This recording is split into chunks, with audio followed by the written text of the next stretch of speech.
Job 21. Then Job replied, "Listen carefully to my words. Let this be the consolation you give me. Bear with me while I speak, and after I have spoken, mock on. Is my complaint directed to a human being? Why should I not be impatient? Look at me and be appalled. Clap your hand over your mouth. When I think about this, I am terrified. Trembling seizes my body. Why do the wicked live on, growing old and increasing in power? They see their children established around them, their offspring before their eyes. Their homes are safe and free from fear. The rod of God is not on them. Their bulls never fail to breed. Their cows calve and do not miscarry. They send forth their children as a flock. Their little ones dance about. They sing to the music of timbrel and lyre. They make merry to the sound of the pipe. They spend their years in prosperity and go down to the grave in peace. Yet they say to God, "Leave us alone. We have no desire to know your ways. Who is the Almighty that we should serve him? What would we gain by praying to him?" But their prosperity is not in their own hands. So I stand aloof from the plans of the wicked. Yet how often is the lamp of the wicked snuffed out? How often does calamity come upon them, the fate God allots in his anger? How often are they like straw before the wind, like chaff swept away by a gale? It is said, God stores up the punishment of the wicked for their children. Let him repay the wicked so that they themselves will experience it. Let their own eyes see their destruction. Let them drink the cup of the wrath of the Almighty.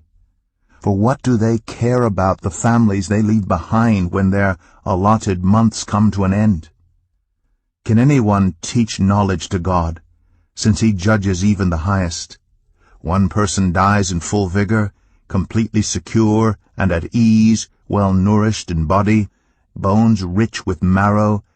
Another dies in bitterness of soul, never having enjoyed anything good. Side by side they lie in the dust, and worms cover them both. I know full well what you are thinking, the schemes by which you would wrong me. You say, "Where now is the house of the great, the tents where the wicked lived?" Have you never questioned those who travel? Have you paid no regard to their accounts, that the wicked are spared from the day of calamity, that they are delivered from the day of wrath? Who denounces their conduct to their face? Who repays them for what they have done? They are carried to the grave, and watch is kept over their tombs. The soil in the valley is sweet to them. Everyone follows after them, and a countless throng goes before them. So how can you console me with your nonsense? Nothing is left of your answers but falsehood. Job 22. Then Eliphaz the Temanite replied, "Can a man be of benefit to God? Can even a wise person benefit him? What pleasure would it give the Almighty if you were righteous? What would he gain if your ways were blameless? Is it for your piety that he rebukes you and brings charges against you? Is not your wickedness great? Are not your sins endless? You demanded security from your relatives for no reason. You stripped people of their clothing, leaving them naked. You gave no water to the weary, and you withheld food from the hungry, though you were a powerful man owning land, an honored man living on it. And you sent widows away empty-handed, and broke the strength of the fatherless. That is why snares are all around you, why sudden peril terrifies you, why it is so dark you cannot see, and why a flood of water covers you. Is not God in the heights of heaven? And see how lofty are the highest stars. Yet you say, "What does God know? Does he judge through such darkness? Thick clouds veil him, so he does not see us, as he goes about in the vaulted heavens. Will you keep to the old path that the wicked have trod? They were carried off before their time, their foundations washed away by a flood. They said to God, 'Leave us alone. What can the Almighty do to us?' Yet it was he who filled their houses with good things. So I stand aloof from the plans of the wicked. The righteous see their ruin and rejoice. The innocent mock them, saying, 'Surely our foes are destroyed, and fire devours their wealth.' Submit to God and be at peace with him. In this way prosperity will come to you. Accept instruction from his mouth, and lay up his words in your heart. If you return to the Almighty, you will be restored.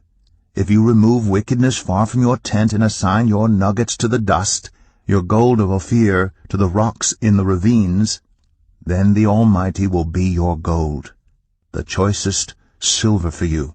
Surely then you will find delight in the Almighty, and will lift up your face to God. You will pray to him, and he will hear you, and you will fulfill your vows. What you decide on will be done, and light will shine on your ways. When people are brought low, and you say, lift them up, then he will save the downcast. He will deliver even one who is not innocent, who will be delivered through the cleanness of your hands. Job 23. Then Job replied, Even today my complaint is bitter. His hand is heavy in spite of my groaning. If only I knew where to find him, if only I could go to his dwelling, I would state my case before him and fill my mouth with arguments. I would find out what he would answer me, and consider what he would say to me. Would he vigorously oppose me? No, he would not press charges against me. There the upright can establish their innocence before him, and there I would be delivered forever from my judge. But if I go to the east, he is not there. If I go to the west, I do not find him. When he is at work in the north, I do not see him. When he turns to the south, I catch no glimpse of him. But he knows the way that I take. When he has tested me, I will come forth as gold. My feet have closely followed his steps. I have kept to his way without turning aside. I have not departed from the commands of his lips. I have treasured the words of his mouth more than my daily bread. But he stands alone, and who can oppose him? He does whatever he pleases. He carries out his decree against me, and many such plans he still has in store. That is why I am terrified before him. When I think of all this, I fear him. God has made my heart faint. The Almighty has terrified me. Yet I am not silenced by the darkness, by the thick darkness that covers my face.